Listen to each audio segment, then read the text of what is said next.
requirement system, that we're in recovery school district, well, charter school, whatever. We don't have 4 traditional schools left.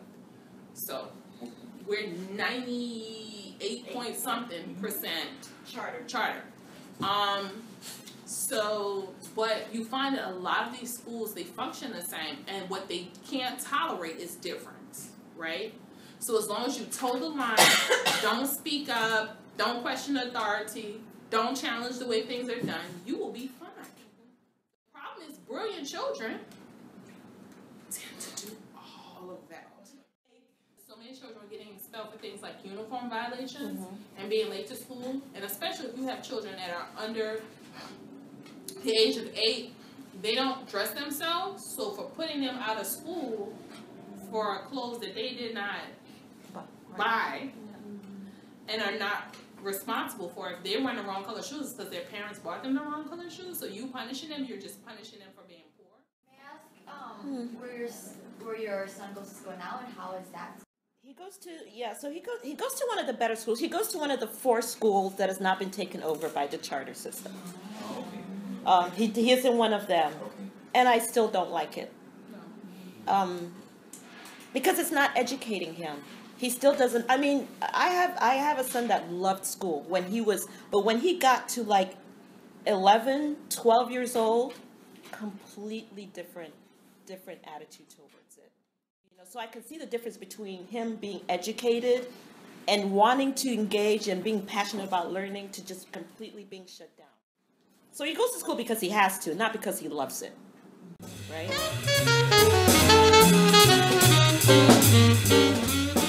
So the school-to-prison pipeline is, a series of policies and practices which push students out of school and into the court system. It's been growing over the last decade or so, significantly. And here in New Orleans, we have a couple of schools that are under a consent decree because they suspend like 69% of the students that are in their school, like very, very high rates of suspension. The kids that we talk to when they've been suspended are really angry about that. It heightens their anger and their disconnection from school, which is why you see these astronomical rates of dropout amongst people who have been suspended. Rather than putting people on the defensive, rather than making them feel like they're bad, what we're asking them to do is think. They say that it is in the reflection on the action that you really learn. It's not actually doing it. It's thinking about it. When you did it, before you did it, after you did it. Thinking about that. It is the thinking about it that so people who have been harmed and have done harm come together, sit in a circle like this. 90-something% of the time, they're able to reach an agreement.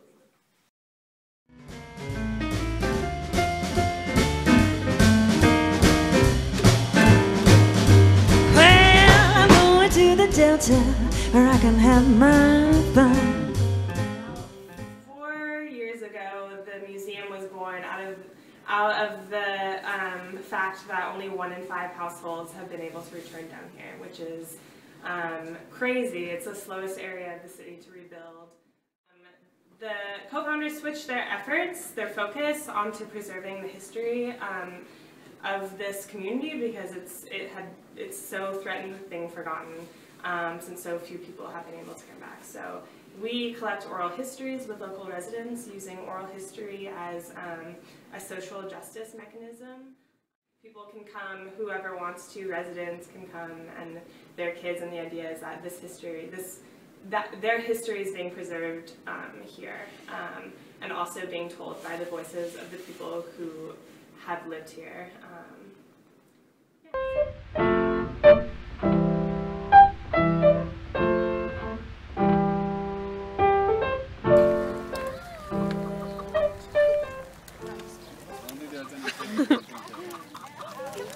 What do you think of the goats, Tracy? I think they're beautiful. I didn't. For what? See, what are you doing to camera? So, Chesterfield, do you want to describe what we're doing? Let's see. We have to make straight lines in the compost, I believe it's called. No, it's soil, honey. Soil. It's called soil. And we have messed up several times. It's not as easy as it looks. Yeah. Partially true. I'm like super grateful about my life right now. Okay, Chesterfield is streeting the rows. Go, go! A tree? Tree? Do y'all want to do that? Yeah, I'm done, guys.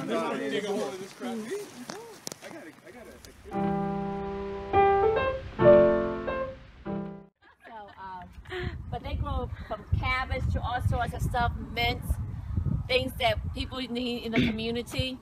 And it's a very unique strategy because a lot of our older people, you know, this is their way of living. This is way of their making money. And so this kind of generate income for the older generation as well. So Veggie Farmers Cooperative is a farmers co-op. It started in 2010, like formally incubated in 2011. It happened after the BP oil spill, with a lot of the fisher folks out here needed to find a way to like supplement their income, right? And so they came together, and they first started just like via aquaponics. So it's a way to grow food, grow vegetables via using fish, and then using the fish like their waste as like fertilizer, and it's essentially like a soil-free kind of like way to farm. And the reason why they like started off with that was because a lot of the soil out here is like contaminated from the landfill, seeping into the water and like into their waterways, and so they started off as that. And then So this area still, this subdivision still has a lot of vacated home from Katrina, but they're gradually coming back. But this is a newer subdivision than the subdivision that we were in. Yeah. And it was doing pretty well. Yeah. Up until Katrina, when Katrina hit, and it just kind of wiped out a lot of people. Yeah, they have some homes that's been torn down.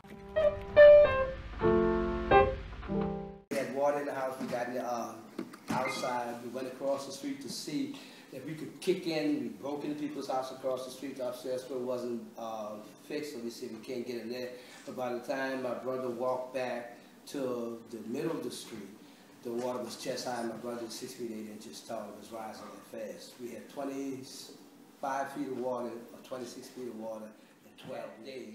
We were fighting for our lives. We lost my mother, lost my granddaughter, and literally lost everything else. So then we leave, we come back, and in 2008, as we progressed, Brad Pitt came in with the Pink Project.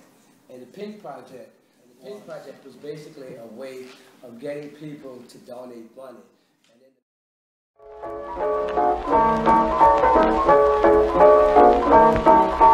I'm just a girl, a wonderful girl. I'm the sweetest one in town. You can search for my... So we wanted to illuminate the role of women as one that is very important and that has been an integral part, but we also wanted to illuminate the beauty and the diversity of beauty of women of African descent. Within this tradition, being pretty is a very important part of it, but it's not based on Western aesthetics. It has nothing to do with leg gap size, how fluffy, how thin, how tall, how short you are, but instead it has everything to do with the way you manifest your beauty, the way you take what is inside of you, what is burning in your spirit and in your soul, and you use your creativity to bring that forth for others to what I believe and what I hold close to me is that when I put on the ritual attire, that it is not a costume, it is not a mask. I am unmasking. I'm not masking, I am unmasked because I'm giving you what is truly in my spirit. So although I am dressed, I stand before you almost naked because you are able to see my soul. And it is an honor to the fact that this is a tradition of resistance, of people who didn't bow down, people who wanted to be free, and who found a way to be free. And even if you were in bondage, you found a way to be free in your mind. Because so many things about this tradition let you know that being enslaved and all that whole notion that it still exists. And not one like me can be found. Our culture, I say, was really rich, really palpable. Like you could, if you're in the streets of New Orleans, you will feel the difference. You can like, hear, taste. People will stop and have a conversation with you that don't know anything. They'll be like, girl, where you from? You look like my cousin. So like, the city that you can be in celebration, even though like we are poor. We are poor, but we can access the culture. We get to enjoy it. We get to be a part of it, right? You get to enjoy, like this is one of the only cities where you get to be dirt poor and still have decadence. That's what I call it. Like you can sit in a club, drink your cold water with lemon, and listen to Wynton Marsalis play just like the person who drove up in his Lamborghini, right? You get to sit there and listen and truly enjoy and take in. You don't get to be cut out of something beautiful and rich that your city has to offer because you don't have money. This is one of the beauties of being in New Orleans. I've got a smile, a wonderful smile, and a certain little way. And every time the boys get near me, they look at me and say.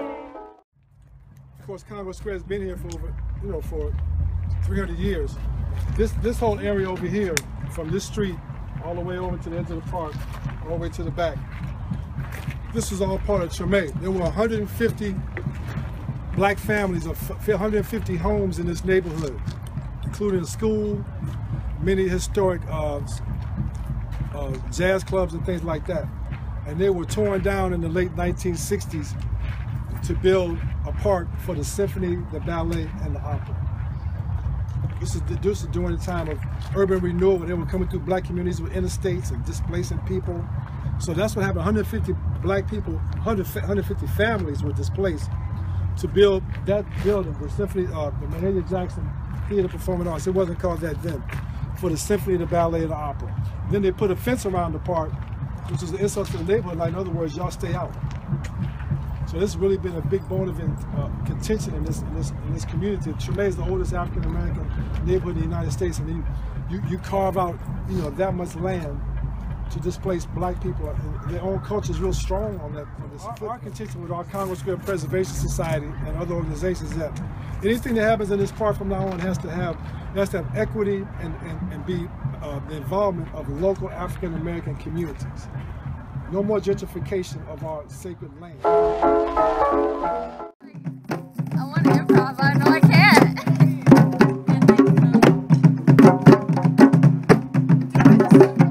I feel homesick now.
That's the way, I like it, That's the way, I like it, Break wall, waterfall, girl, you think you know what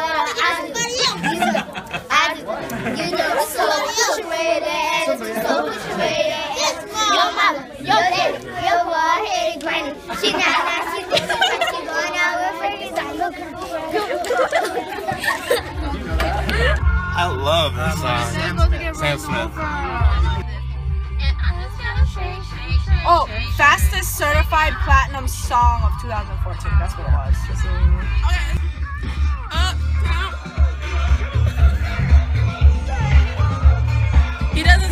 so funny. He's like this. He be feeling himself literally. It's like this.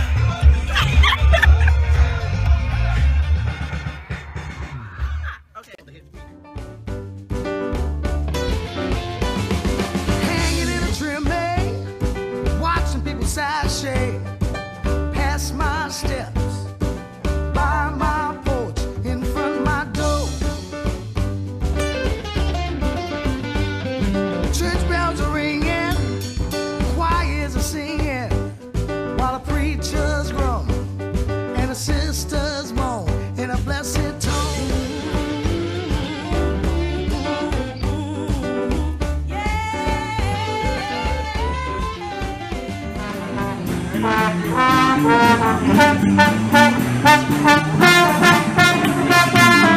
How about a hand for Bill Young?